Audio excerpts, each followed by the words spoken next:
ידבר פיו, ויברך כל בשר שם קדשו, לעולם ועד, ואנחנו נברך יד, מעתה ועד עולם, hallelujah. Page 2, we continue with the Hatsikari.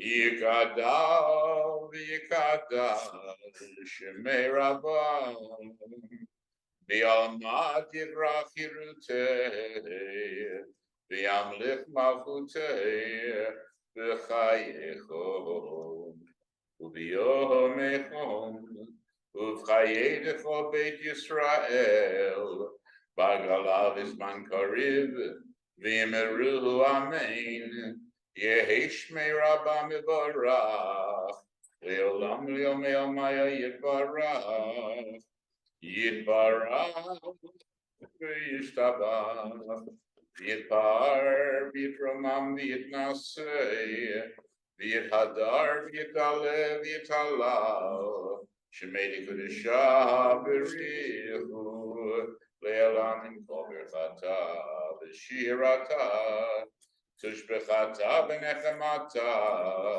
Damiran bi'alma, v'yimeruhu amen. Those who can, we rise now for the Shabbat afternoon Seder Day 2.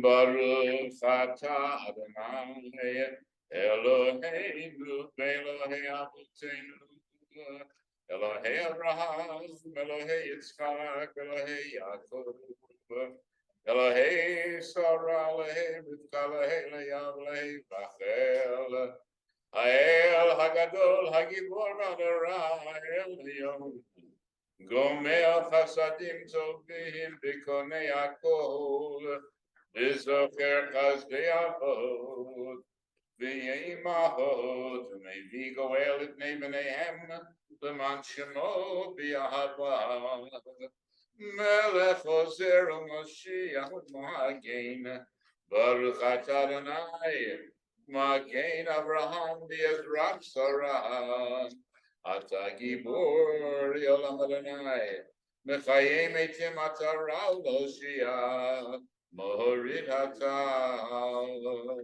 Mechalkel Chayim B'Chesed, Mechayim Eitim B'Rachamim Rabim, Somech Noflim B'Rafecholim U'Matir Asurim, U'Mekayim Emunato L'Shenei Afar, Michamocha Bal Geburot, U'Mihidon Melach, Melech Memit U'Mechayim Atzmiach Yeshua, V'Ne'eman atah L'Chayot Meitim, Baruch atah Adonai, Mechayei HaMeitim, Nekadesh et Shemcha B'Olam, Kishem Shemakdishim Oto B'Shemei Maron, Kakatu Bayad Neviyecha V'Karazeh, Elzeh V'Yamar, Kadosh, Kadosh, Kadosh, Adonai Tzvaot, Meloch Haaretz Kevado, Liyomatam Baruch Yomeru, Baruch Kevod Adonai Bimkomo, U'Divrei Kadshecha Katuv Lemor, Yimloch Adonai Li'olam,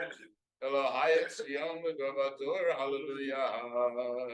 L'Dor Vador, L'Dor Vador, L'Dor Vador, Naki Gadaracha, L'Dor Vador, L'Dor Vador, L'Dor Vador, Naki Gadaracha, U'Lenitzach Nitzachim, Kedushatecha Nakdish, Kedushatecha Nakdish, Yeshivchacha Eloheinu, Mehipinu lo yamush, Le'olam le'olam va'ed.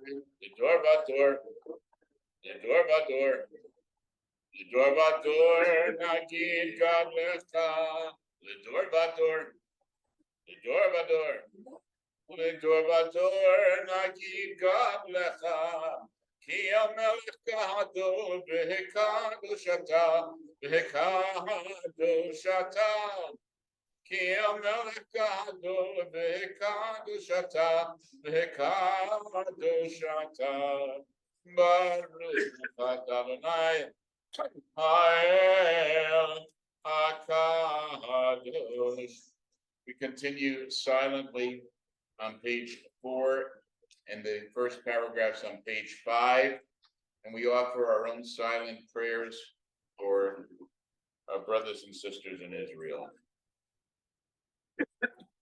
Empezamos en oración en silencio por nuestros hermanos que se encuentran en Israel.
God prepare peace for people of Israel.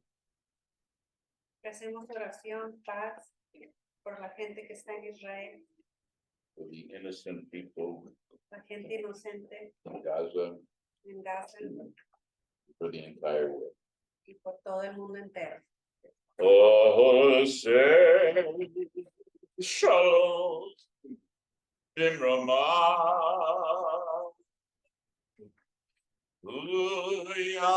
Say shalom, Aleinu.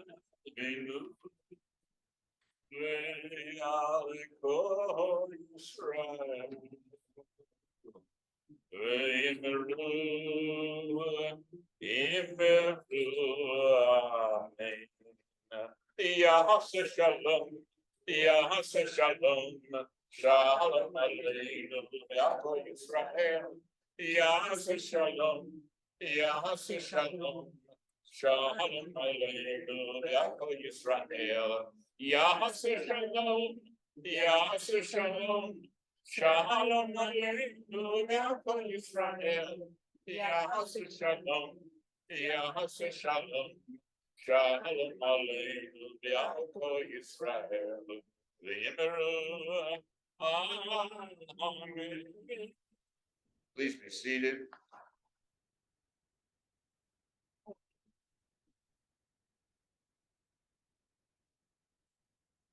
All of us, I'm sure, have been following the events going on in Israel since October the 7th. And today, I have invited Lori Gaman to be with us. She was in Israel when this happened, and we were, with many others, probably a couple of hundred people were texting you and corresponding with you and trying to give you support and whatever we could give you from a long distance. And so I've asked her to come here today to tell us what it was like there and her impressions about it, and then we'll have a few questions. Estoy seguro que todos estamos enterados de lo que está pasando en Israel. desde octubre 7 y por eso mismo hemos invitado a Lori Gaman. Ella se encontraba en Israel con su familia y va a venir a platicarnos qué fue lo que pasó en su estancia ahí. Shabbat Tov, everybody. So, Thank you for having me here, Rabbi, to talk about my experience in Israel.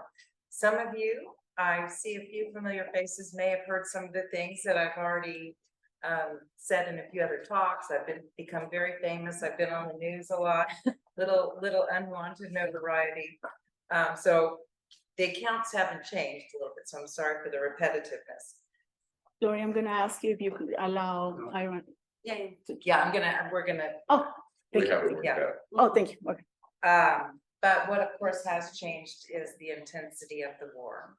And really the feelings of hate that we're seeing across the country, across the world, really, for disdain of Jews.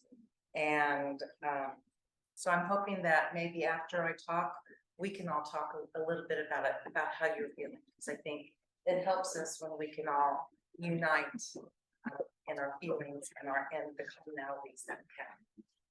Lori está muy agradecida por haberme invitado aquí para poder platicar su historia y espera ella que al final de su historia poder recibir las preguntas y tener una conversación sobre todo lo que está pasando. So, visiting Israel. I always tell people that visiting Israel should be on everybody's bucket list. Every time that I have been, I felt this really amazing connection to our people, to our heritage, to our culture. Everything that I grew up knowing to be important, you get to see it for your own eyes when you go to Israel. And I'm sure that those of you who have been to Israel will also say that it's just truly a life-changing experience. This trip to Israel was a little bit more life-changing than we were expecting, unfortunately.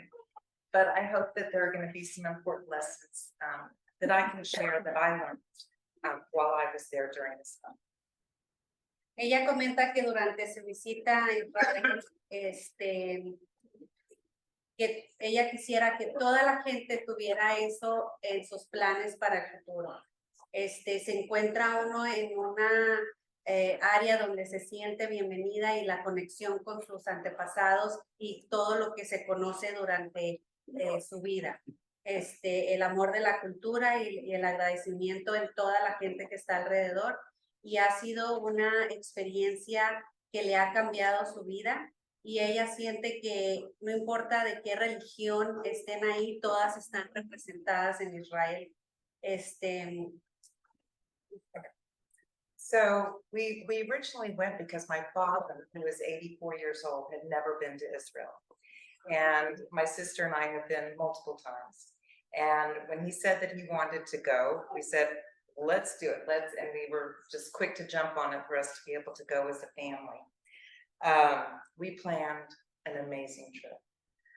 Things that we had never even done before in our times there. And then of course, all of the obligatory things that a first-timer must do and see when they go to Israel. Este viaje lo planeamos porque mi padre quería ir, el padre de ella.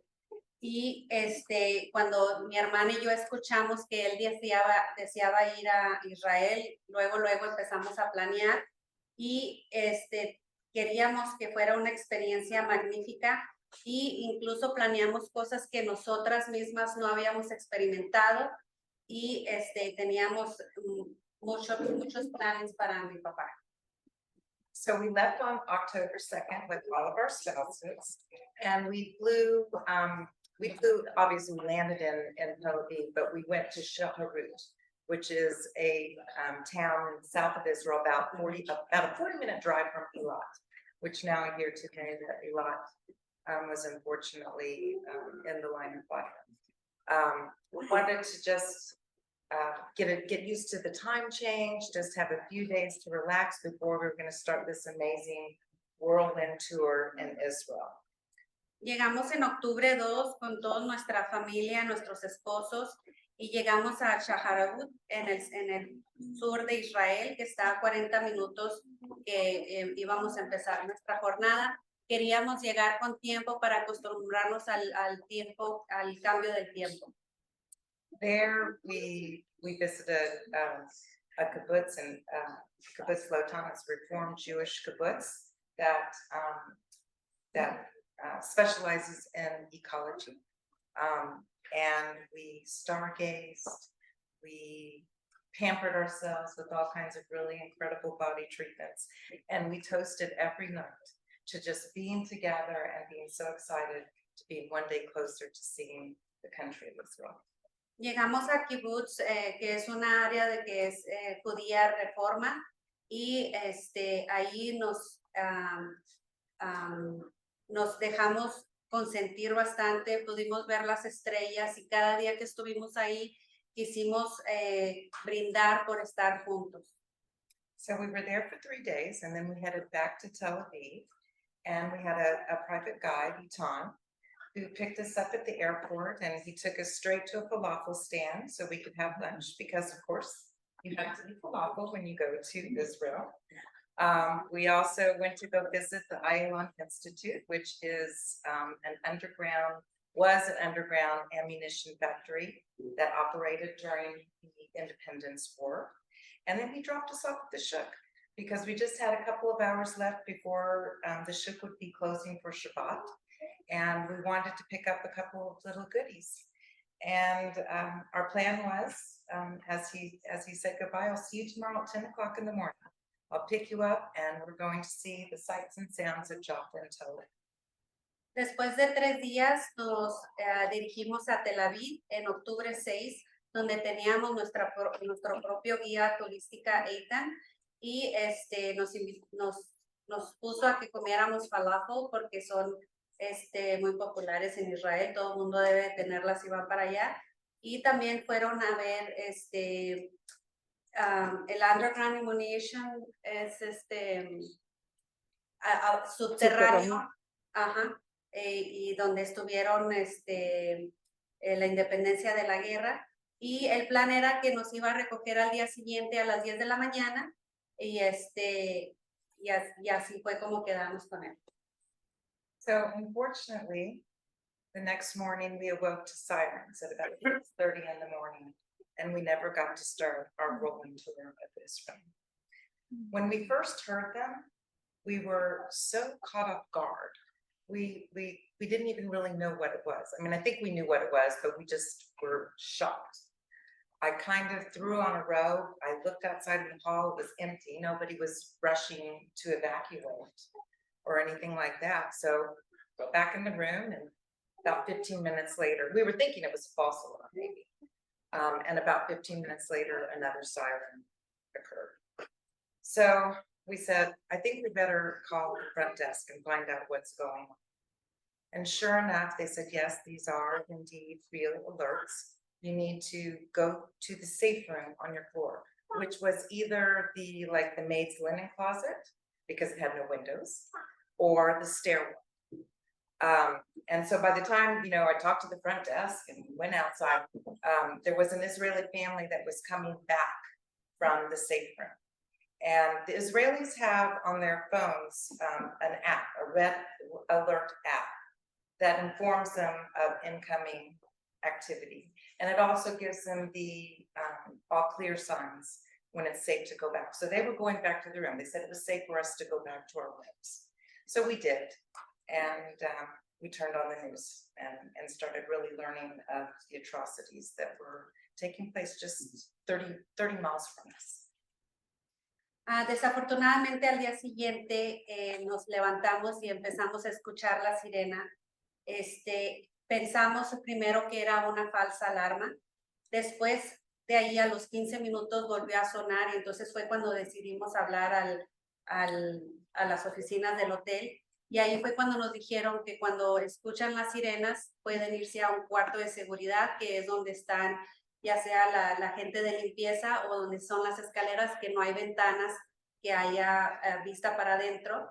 Cuando se dirigían para ir al cuarto de seguridad, había una familia israelí que estaba saliendo y diciendo que era seguro. Todas las familias en Israel tienen una aplicación en su teléfono que les da las alertas, y es como se manejan y se comunican. So shortly after those alerts, we got a call from Eton, our guide. And he said, I'm not quite sure what's going on today, but I'm thinking that maybe we shouldn't go out at 10 o'clock in the morning. So let's go out a little later. Shortly thereafter, he called back and he said, I'm not sure we should go out at all today. And that turned into him calling back a third time saying, I think you all need to make plans to leave the country tomorrow. Después de que regresamos a nuestro cuarto, nuestra guía turística nos habló y nos dijo, no estoy seguro qué está pasando, vamos a tratar de no salir ahorita a las 10 de la mañana, pero tal vez a las 12 del mediodía. Después nos volvió a hablar y nos informó que tal vez era mejor que nosotros arregláramos para regresar a nuestro país y que no era seguro que estuvieran aquí. And I think this fourth line that I didn't say. He said, this is different. This is different than any other, normal skirmishes that Israel has. And that was why he felt we should leave the country. Cuando su guía les habló, sí les mencionó, esto es diferente, no es como otros eventos que han pasado, creo que se tienen que alistar para salir del país. So all of this occurred before noon. So we put on our bathing suits because what else were we going to do? And we went down to the pool with our papers, with our airline confirmation numbers, our airline insurance numbers, just went down to the pool with our phones and started making phone calls to Delta Airlines. That was the airline that we flew in on. And to change our flights and to leave. And we were very successful. They changed our flights. We were scheduled to leave the next day, but as we all know now, those rescheduled flights canceled, just kind of like a trickle effect, one by one by one. And so let me just see. Oh, so as we're sitting at the pool, it was just surreal. We're seeing an increasing number of helicopters flying back and forth. We're hearing jets, seeing the smoke from the jets going back. We're hearing bombs. We could actually hear the bombs from a distance. We never really saw fire or smoke from the bombs, but we could sure hear them. And we would talk to the other guests, a lot of Israeli guests. And just started kind of learning their stories. And then there would be another siren. So we would all get up and we would run from the pool to the safe space. We learned that we had about 90 seconds. Whenever these alarms occurred, we had 90 seconds to get to a safe space. And so, and their little app actually alerted them before we heard the actual siren. So when they got up to run, we would get up to run. We would experience, I think, 2 more sirens later that afternoon and early evening. And we kind of, to lighten the mood, we joked about how many exercise steps we were getting in going down the stairs to the parking lot. Entonces decidimos irnos al área de la alberca con toda nuestra información, con nuestros teléfonos para hacer los cambios de los vuelos, que sí lo logramos hacer, pero desafortunadamente nos encontramos con la experiencia de que los estuvieron cancelando. Ahí mismo, cuando estábamos en la alberca, conocimos a otras familias israelíes y a ellos se les mandaba el mensaje en su aplicación, entonces cuando ellos salían corriendo, nosotros nos íbamos junto con ellos. So in the stairwell, we met some observant Jews who were not able to use their phone because it was Shabbat. And they really sought us out throughout the day just to see if they could get more news about what was really going on. And often they would even direct us to some of their local news channels. But after Shabbat, when they could use their phones, and they were able to call their families, they learned that 2 of their sons had already been called up from the reserves. One of those sons had a week-old baby. Can you imagine leaving for war with a week-old baby? Just gave gave me chills on my arms. You know, we would have completely freaked out here at home in the United States, but not then. It was just understood that they would go and help and serve their country. It was just their responsibility, and they were more than willing to do so. So I have a life-changing lesson from this story, and that is that the Israeli people are so strong and resilient, and their patriotism is unsurpassed. Everyone sacrifices, everyone pitches in, and imagine if we had that kind of united front in our country. Cuando estábamos en la área de las escaleras, conocimos a otra familia que ellos no podían usar la aplicación porque no podían usar sus teléfonos porque se reservan en el día de Shabbat. Y venían hacia nosotros y nos decían qué noticiero escuchar para estar informados. Cuando por fin ellos podían escuchar y comunicarse con sus familias, una de ellas, sus dos hijos tenían que estar yéndose al llamado del Army, de los soldados, y uno de ellos acababa de tener un bebé de 1 semana y se estaba yendo a la guerra. Y una de las lecciones que me deja esto es de que la gente de Israel son tan fuertes y resilientes que su patriotismo es totalmente increíble, se sacrifican y todos ponen de su parte. Entonces yo me imagino si aquí en Estados Unidos tuviéramos un país que fuera así tan unido. So for our safety, we were advised that we should not leave the hotel. If a raid were to occur, we wouldn't know where we could get to a safe space in 90 seconds. So we just hunkered down in the confines of our hotel, where oddly, we felt we were very comfortable. Our worst problem was when they ran out of Gold Star beer and Diet Coke. And really we felt relatively safe because by this time we were familiar with our hotel. We knew exactly where we needed to go when these sirens were going off. And so we just focused our attention on trying to get out anywhere we could in any country that we could. When Eton called us, he said, you know, these are some of the things that you need to know what to do. Go to the safe space. We also had to sign up with the embassy so that they would know that we were here. And if we were thinking that we were probably going to have to be evacuated by the embassy because we were not having any luck getting flights out of the country. We signed up to have a safe traveler enrollment program that we signed up for.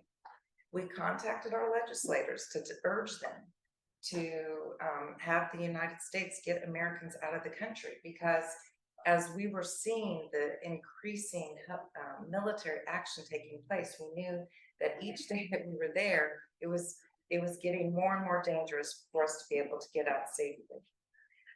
We had to pack an emergency bag with just like a change of clothes, so that if we had to leave, all of a sudden we could, you know, at least take that.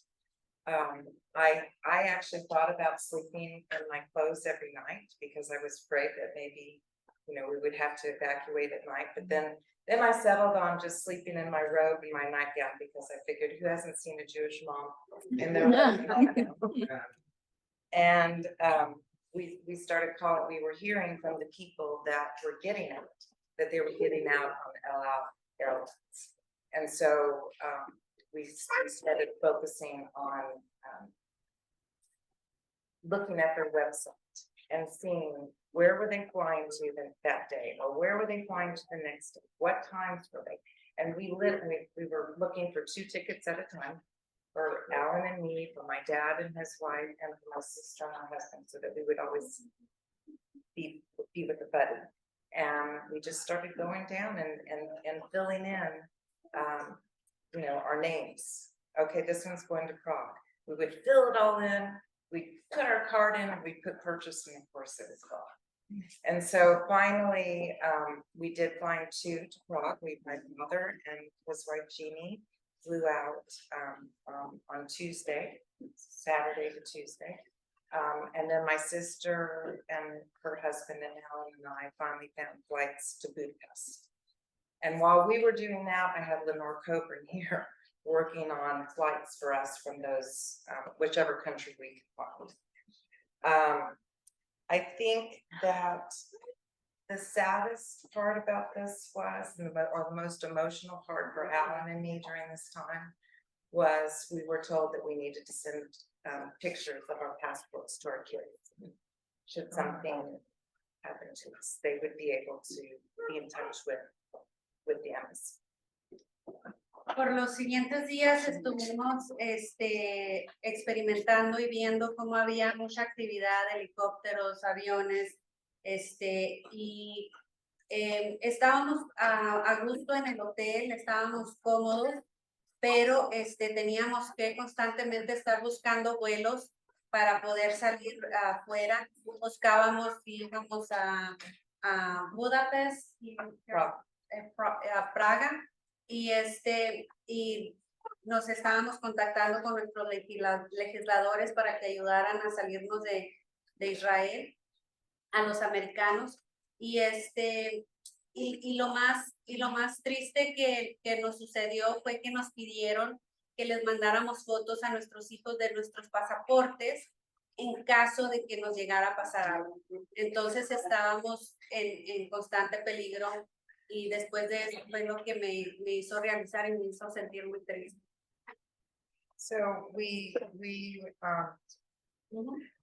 met, like I was saying earlier, we met so many Israelis and learned so many stories as we were in and out of the bomb shelters with them. And some of them were very horrific stories. So the life-changing lesson that I learned for this was that we just not to take anything for granted, and just how lucky and fortunate we are. We were not in the best situations. We were stuck, but we were safe.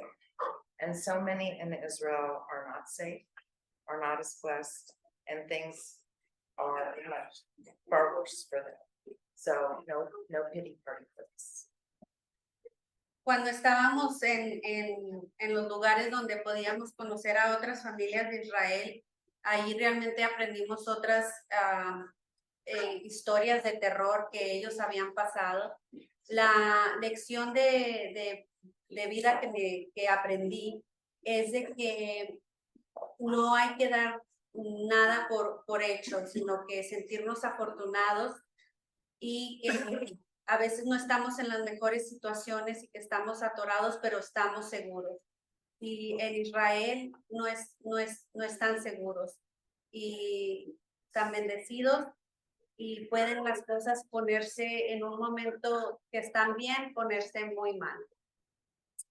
So a group of 17 families from Synagogue checked into our hotel. You all have probably seen many of the news correspondents broadcasting from Synagogue. How are you pronouncing it? Sderot.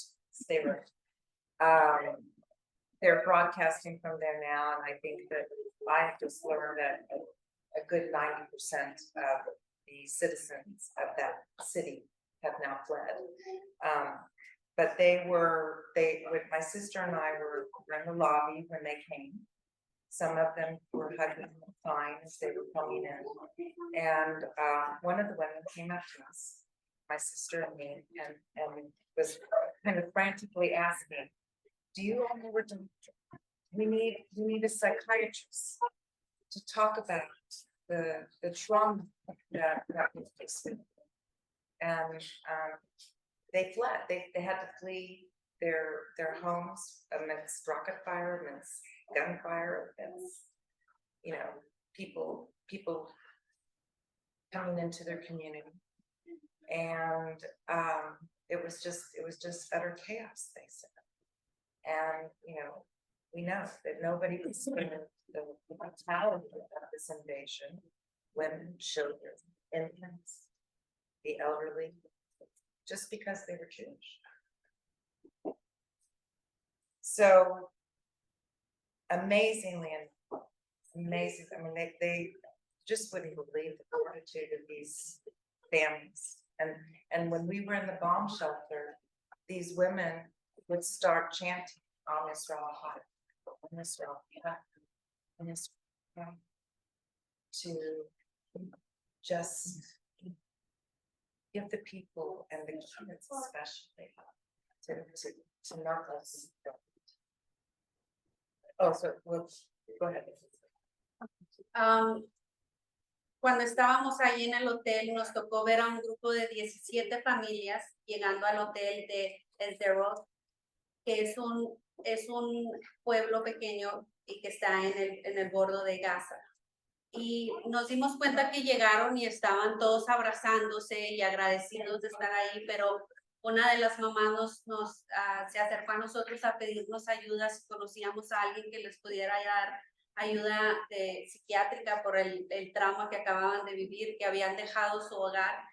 Y entonces era muy conmovedor verlos y que estaban tan agradecidos que estaban en un lugar seguro, pero estaban aterrorizados de todo lo que habían visto, el caos y las explosiones, y saber que todos fueron atacados, incluyendo bebés, niños, adolescentes, madres y padres y gente adulta. Y cuando nos juntábamos todos en la área de donde era seguro, ellas empezaban a cantar On Israel High. y era una manera de darle un conforte a las familias. So the life-changing lesson that I take away here is that there is still so much hatred for Jews and prevalent anti-Semitism in our world. And we in El Paso are somewhat isolated from it. But I think it's important for us to know that it is alive, it is thriving, and it is spreading. And Israel is not the aggressor. The Jews are not the aggressor by proxy. And even the Palestinians are not the aggressors. Hamas is the aggressor. And I think that needs to be our message. We simply all need to recognize the existence of anti-Semitism, not fall prey to the rhetoric and propaganda of the deniers, and do everything in our power to confront this. We need to be calling for days of peace for all peoples, not for days of rage. Y la lección de vida que me llevo con esto es de que me doy cuenta que hay muchísimo odio para nosotros los judíos, hay un antisemitismo muy fuerte en todo el mundo, que nosotros aquí en El Paso tal vez estamos un poco alejados de eso. De todos modos, esto es real, es fuerte y se expande. Israel no es el agresor, los judíos no son los agresores y los palestinos no son los agresores. Creo que son todos víctimas. Jamás es el agresor y creo que ese debe de ser el mensaje. Tenemos que reconocer que existe el antisemitismo y que tenemos que hacer que esta propaganda sea denegada y hacer un llamado de paz para todas las razas y la gente. One man with a dog in tow and a gun strapped to his belt, which of course my husband Alan Gaman had to ask if he had one, that if this guy had one he could loan him while we were there. Told us how Hamas had actually pounded on his door. And he puts furniture in front of his door to barricade himself inside. And waited quietly until they left. He was just one of the lucky ones. He was lucky that they didn't kill him. He was lucky that they didn't burn his house down with him inside. Would the gun have made any difference? Or, you know, he kind of shrugged and said he had a few other words, but what I will say, he was going to fight like him. So the life-changing lesson that I take away is that the Israeli people are amazingly brave. We should all be so brave and handle adversity with such level-headedness. Conocimos a un hombre que traía a su perro y traía en su cinto una pistola. Y claro, mi esposo Alan le preguntó que si no traía otra para él. Y él nos contó que como los Hamas estuvo en su puerta. Él puso muebles enfrente de su puerta para poder detenerlos y esperó el silencio hasta que se fueron. Él fue uno de los pocos afortunados de los que no le rompieron la puerta para entrar y se pudo salvar de ser atacado. Pero él dijo, si ellos hubieran entrado, yo los hubiera atacado con todo lo que es mi ser. Y lo que esta lección me da de esta historia de este hombre es que la gente de Israel es impresionantemente brave, Sí.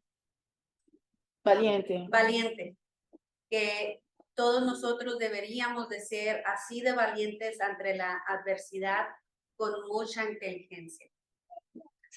So the bartender was at our hotel. Spent a lot of time at the bar. We learned her story too. She was 21 years old. She had just finished her military duty in April. And she was just very solemn every night because she felt bad. She wanted to be fighting with her friends. And one night we went down there and she had a smile on her face. We're like, what's going on? You seem to be a little happier tonight. She goes, I get to go and report back tomorrow. Wow. Oh my goodness.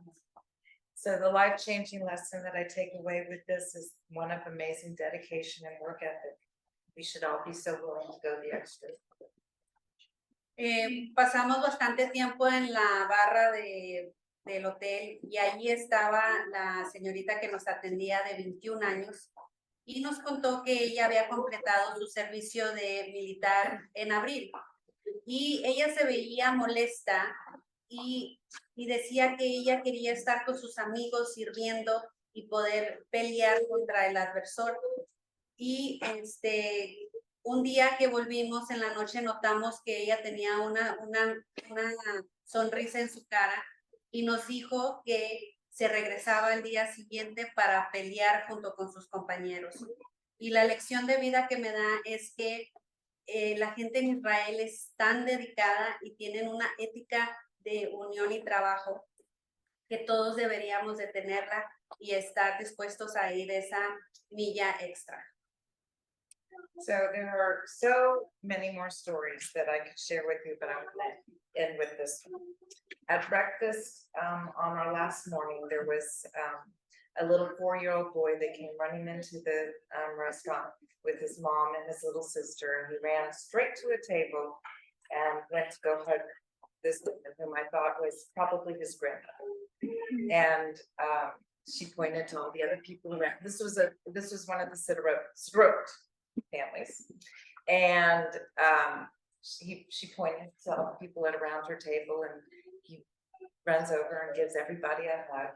And I was just smiling at how cute he was and just admiring them.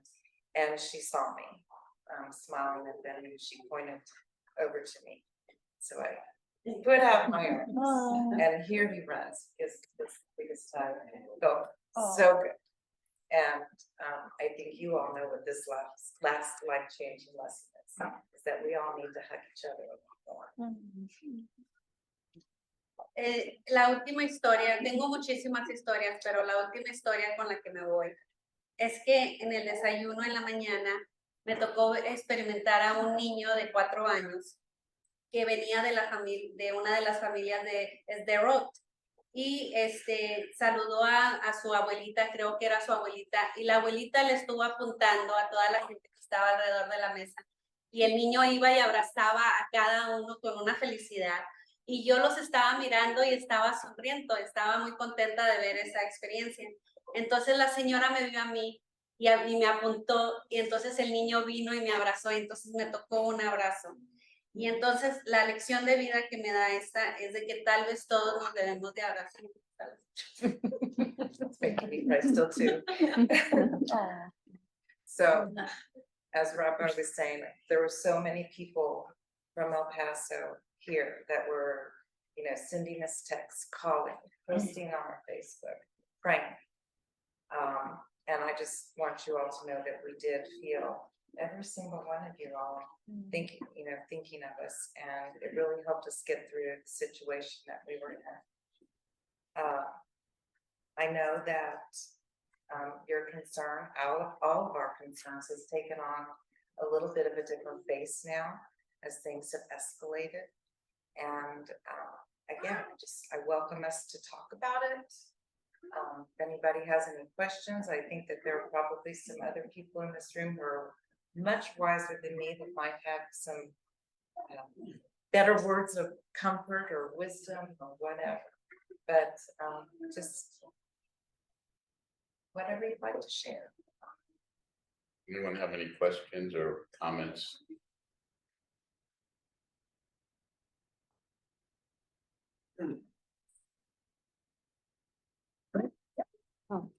I have a question about y'all being in the hotel and then everybody having to go into the linen closet.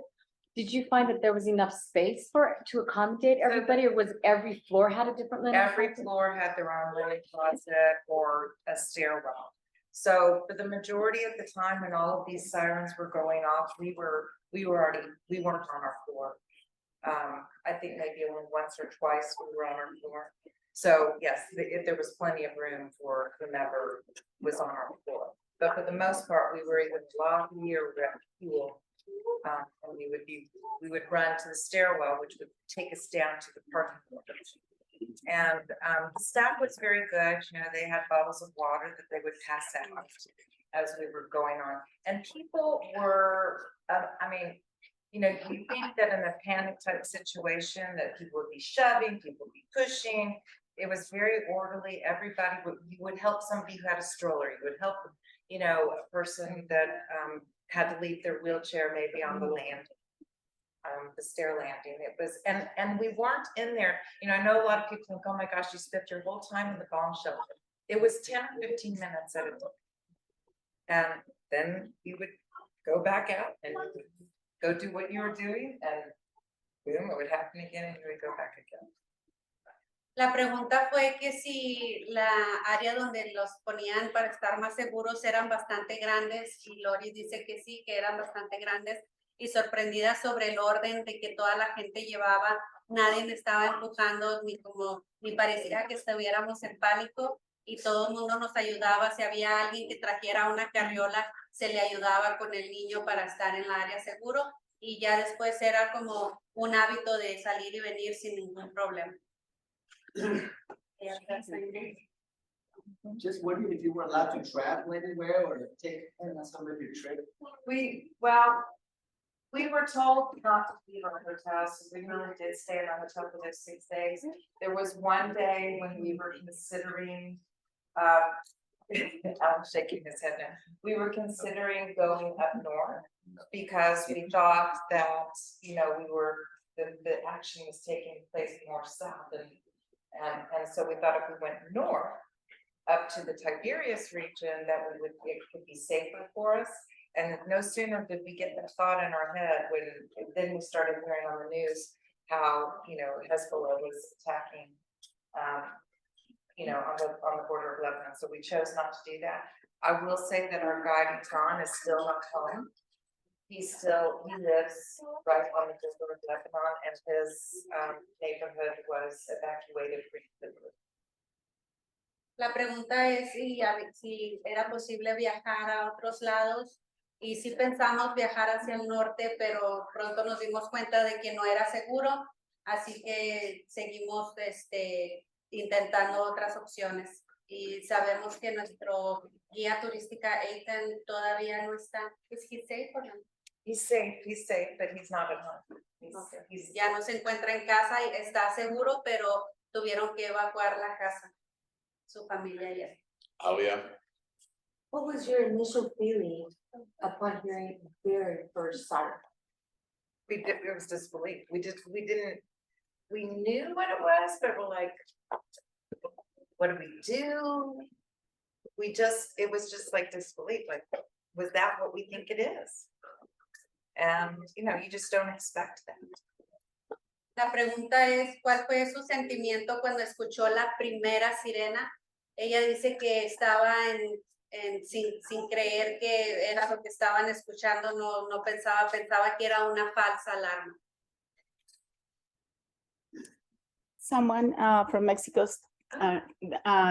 thanking you for sharing your story. Thank you. You know what, it's a little therapeutic. I really appreciate you having me. Thank you. I think it's important for us all to really know that this is taking place. Anybody else? Anybody have any, just a general statement about what's happening and how you all are feeling? I'll reserve mine when I talk about the Torah portion because it's related, I believe. So I actually did have a little ending that I just want to Go say. That I think it's important. May we pray for peace and strength for all of Israel and the region. May we pray for tolerance and understanding. May we pray for healing of body and mind for all of those who have been affected by this tragic event. And may we pray for the day to come in a peaceful and friendly world with lots of hugs and love. Amazing. Thank you. Thank you.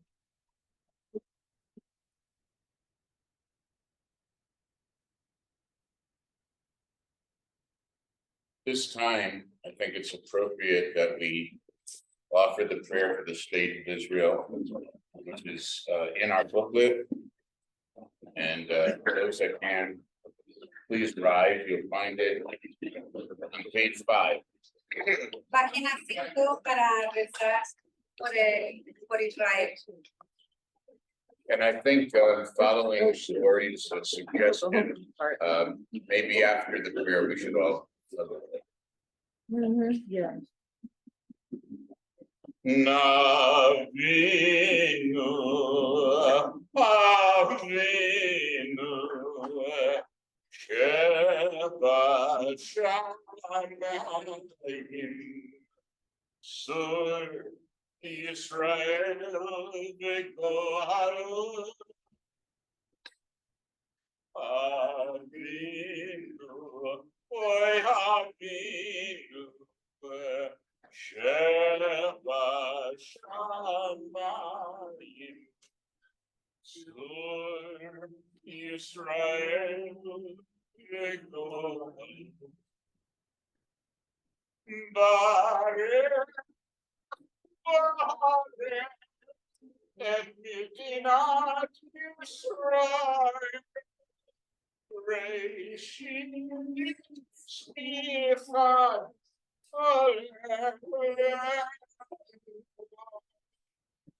Again, Debra has given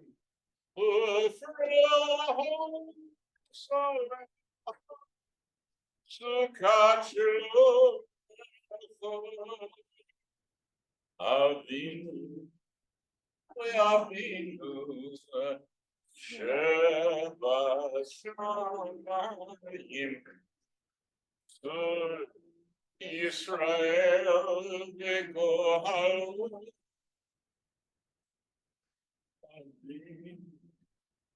Avinu, Sheba Shamayim, Sur Yisrael Begoharu. V'shlach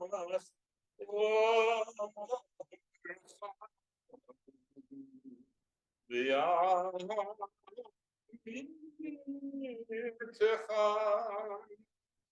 l'rasheha sareha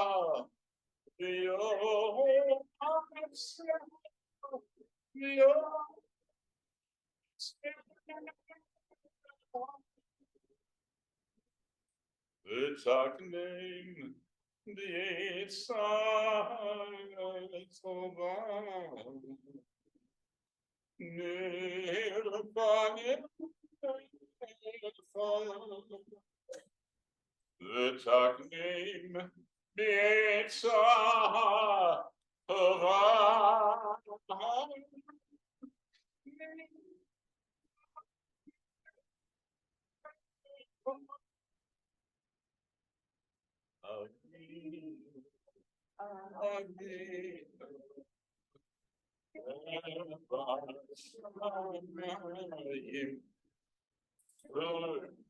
Israel v'kol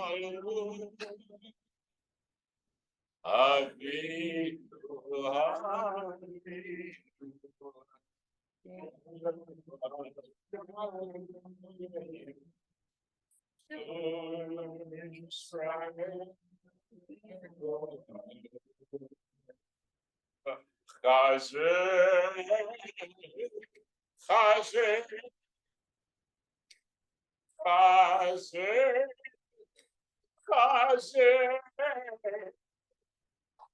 Chazek את ידי ארץ קודשנו, והמלכים עליהם.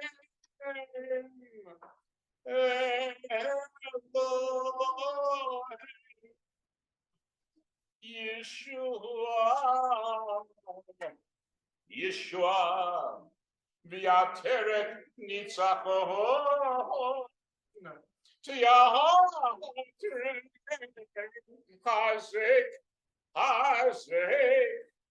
chazek et yedei Rosh Hashanah, chazek et yedei Sarah, v'yateret nitzachon, t'yatrem, ונתת שלום, שלום בארץ ושמחת עולם ליושביה. אבינו שבשמיים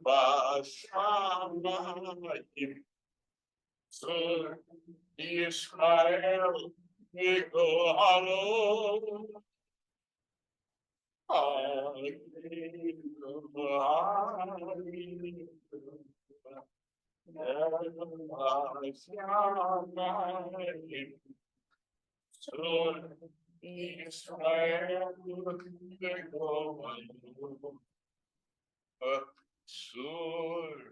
Israel, ונאמר,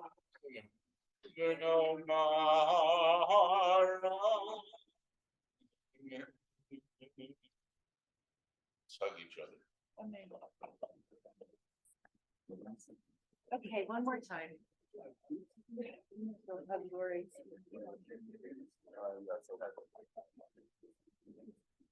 I want to give you a hug.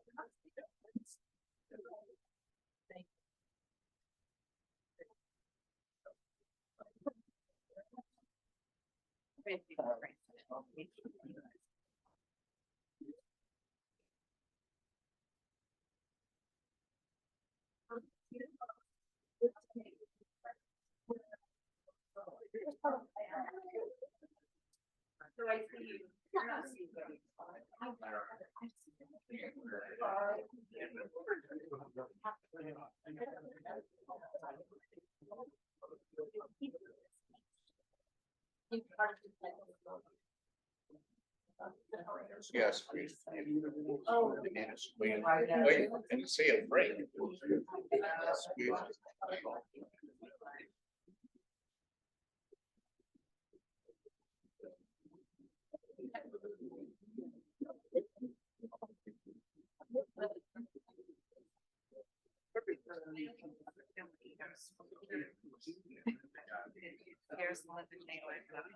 So, when we're finished hugging, after we should finish hugging, we're gonna move forward with our service. We're gonna change a little bit today.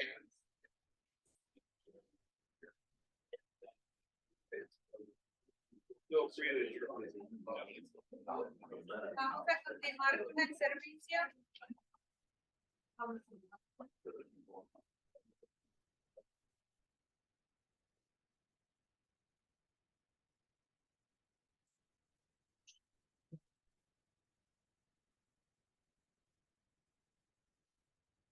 All right, so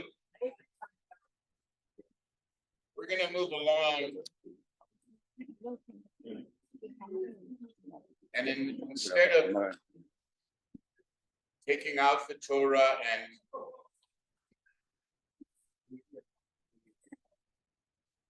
going to study the Torah a bit, you'll find the Torah reading for this Shabbat afternoon. It's different from the one that was read this morning in synagogues. It's the afternoon Torah reading. You'll find it in Hebrew. It's in the back section on page 1. It's after the conclusion of Havdalah, which is on 20. So after page 20, there's a page 1, and it says Torah reading for Chayei Sarah. You'll find it in Hebrew on 1, and in English and Spanish on page 2. Vamos a la página 1 después de la página 20 para estudiar el Torah. The name of the Torah portion is Chayei Sarah, which means the life of Sarah. But the Torah reading actually talks about the death of Sarah. And that from the very beginning is one of the differences between the way Israel and we as a people consider life.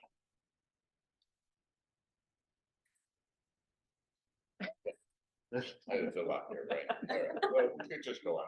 They got the gist of that. It says in the very first verse, Vayihiyu Chayei Sarah Mea Shana V'Yesrim Shana V'Sheva Shanim Shnei Chayei Sarah, which means, and let's listen to how it's written in the Torah.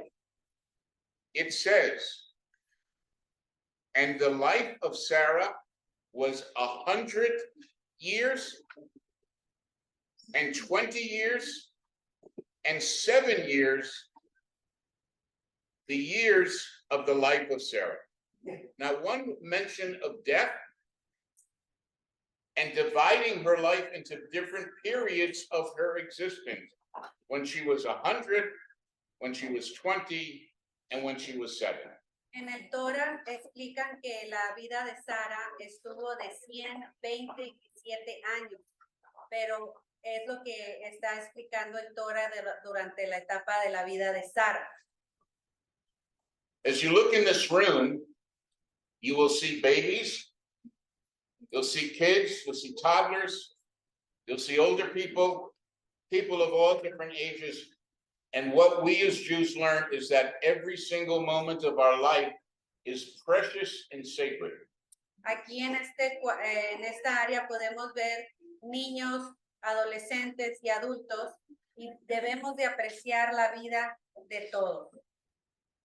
And yet, when we think of what happened on October 7th, Y así como vemos lo que pasó en octubre 7, the killing, the murder, the butchering, the burning alive by Hamas did not discriminate against age.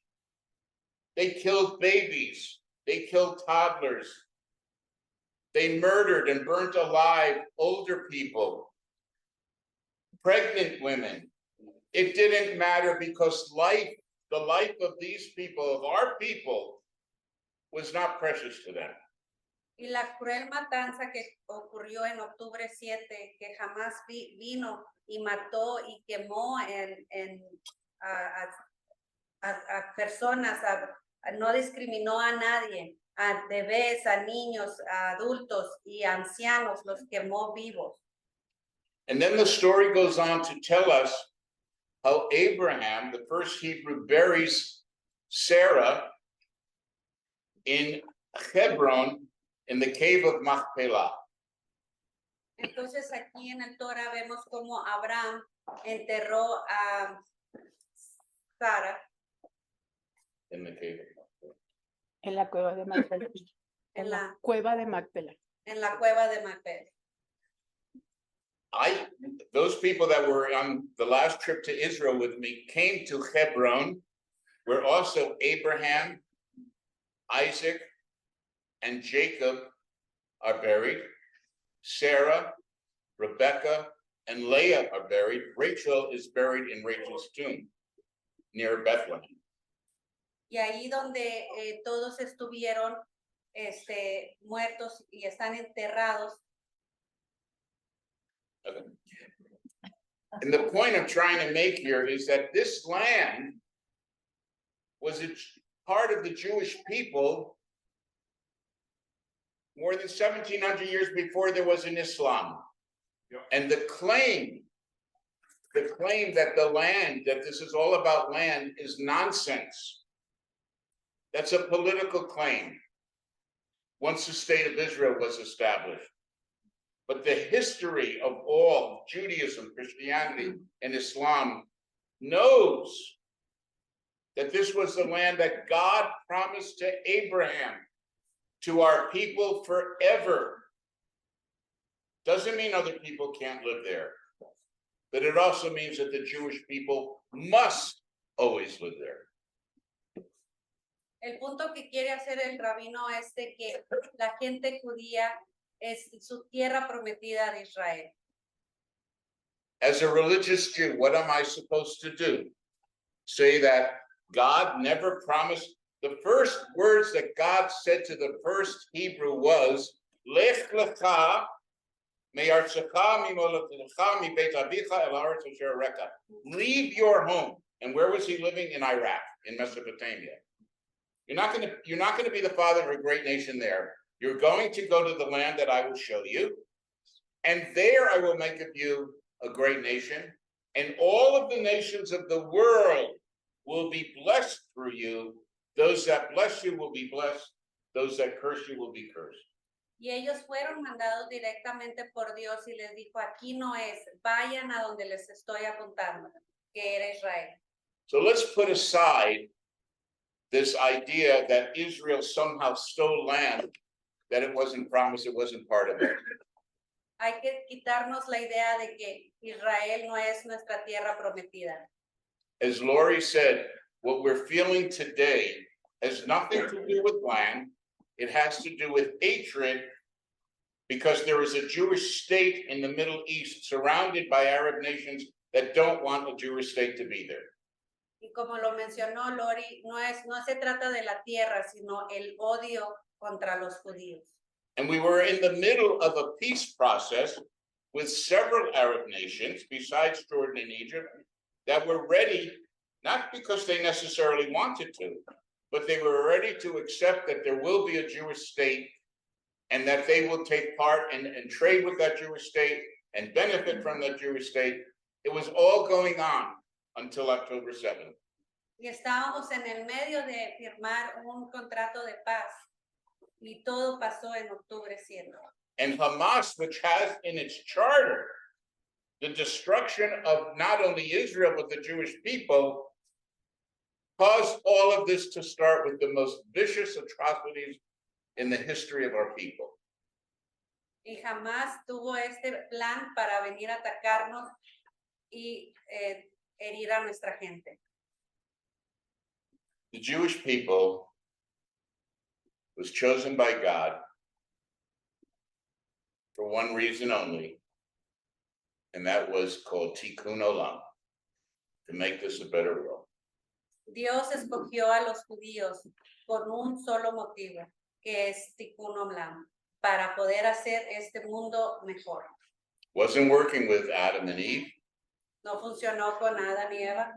Look what happened at the time of Noah. The whole world was evil, and God had to destroy the whole world except for Noah and his family. ¿Recuerdan lo que pasó con Noah? Que tuvo que venir Dios y destruir todo el mundo porque todo el mundo estaba mal.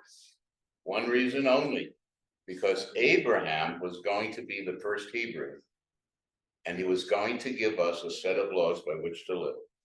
Porque Abraham iba a ser el primero en darnos las reglas de cómo vivir. And whatever our enemies will try to do to us, we will never forget God's promise to us. Y lo que nuestros enemigos quieran destruirnos, nosotros siempre recordaremos las enseñanzas de nuestro Dios. And that is to repair the world and to bring peace to the world. Y eso es reparar el mundo y traer paz al mundo. And that will be our goal. And one day, all of us together, Y esa es nuestra meta. Y un día todos juntos, despite the enemies historically that tried to destroy us, aunque estén estos enemigos que tratan de destruirnos, look at our Anusim synagogue, for example. What happened prior to 1492? Jewish people were burnt alive at the stake. This wasn't on October 7th. This was for centuries. We were burnt alive at the stake. Children killed. There were pregnant women that the church found a way to end their pregnancy. A church that preaches against abortion were killing fetuses of Jewish pregnant women. People were tortured with the worst torture devices, even some worse than the Nazis. And for one reason, to eradicate Judaism from the world. fíjense en lo que está pasando, simplemente nuestro centro Anusim.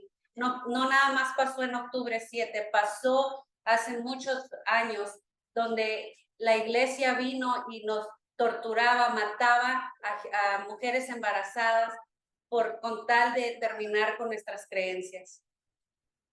And so we say to the world today, Y lo que les decimos al mundo hoy, as we conclude the Sabbath and go to the weekday, así como concluimos el Sabbat y vamos a nuestra semana, we move from the mode of Shabbat Shalom nos movemos de nuestro momento de Shabbat Shalom to Shavua Tov, a Shavua Tov to a good week. para tener una buena semana. And it is our hope and our prayer and all together Y es nuestro deseo y nuestra esperanza que todos juntos, we will bring that day que traeremos ese día of world peace to humanity. de paz a nuestra humanidad. We will never stoop to the level of those that have tried to destroy us. Nunca estaremos en el nivel de esos que trataron de destruirnos. Prophet said, Or Goyim, we will be a light unto the nations. Seremos la luz ante todas las naciones. And that's who we are. Y eso es lo que somos. And that's who we will always be Y eso es lo que siempre seremos. because of all of us together. Porque todos nosotros estamos juntos. And that, let's move on to the Havdalah service. Vamos a continuar con el servicio del Havdalah. The Havdalah service, very quickly, is also a distinction between the Sabbath and the weekday. You'll notice we have one candle made up of many wicks. On the Sabbath, we have two separate candles to separate the Sabbath from the weekday. On Havdalah, we have many candles joined together because we're joining the weekday. En Havdalah juntamos varias velas para tener todos los días juntos.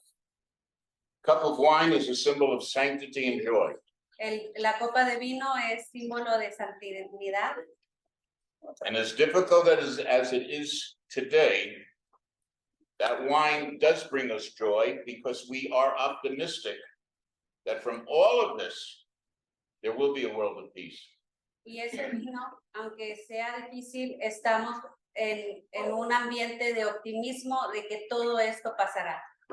And we will inhale those spices so that the spirit of the Sabbath, the spirit of peace, will remain with us from one week to the next. Y vamos a aspirar las especies para que la paz esté con nosotros. So let us, those that can, rise now for the Havdalah ceremony. De pie para celebrar el Havdalah. Can I get, yeah. Can you hold the candle? Okay. Will you light the candle?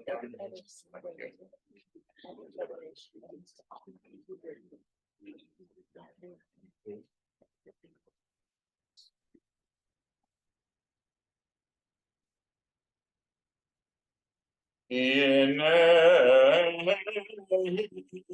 Shivat Yeftah V'lo Echad Ki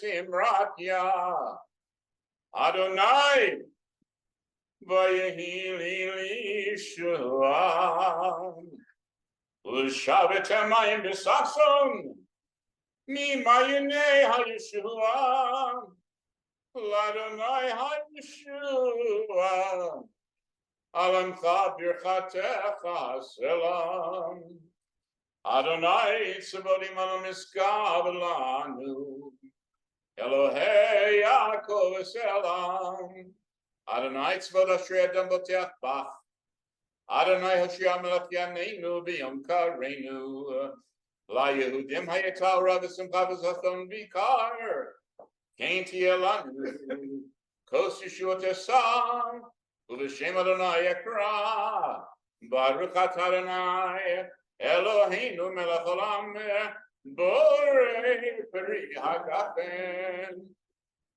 Baruch Atah Adonai Eloheinu Melech Olam Borei Minei V'Samim. I can smell. Pass that around. Everybody inhale so that spirit remains with us. Baruch Atah Adonai Eloheinu melech olam hamavdil ben kodesh l'chol ben or l'choshech ben Yisrael yamin ben yom hashvi'i l'sheshit yemei maseh Baruch Atah Adonai hamavdil ben kodesh l'chol.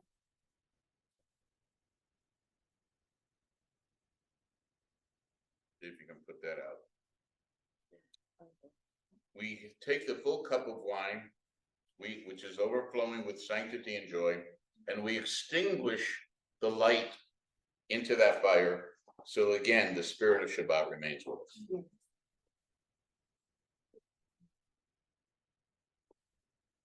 Shavua Tov, Shavua Tov, Shavua Tov, Shavua Tov, Shavua Tov, Shavua Tov, Shavua Tov.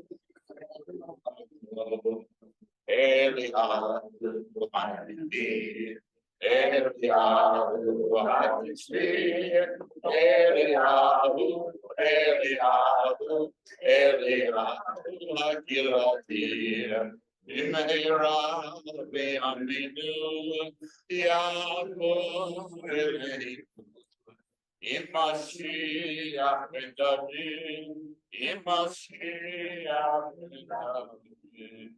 Before we partake, by the way, you're all invited to partake of the Suda following our services. And I just wanted to make a couple of really brief announcements.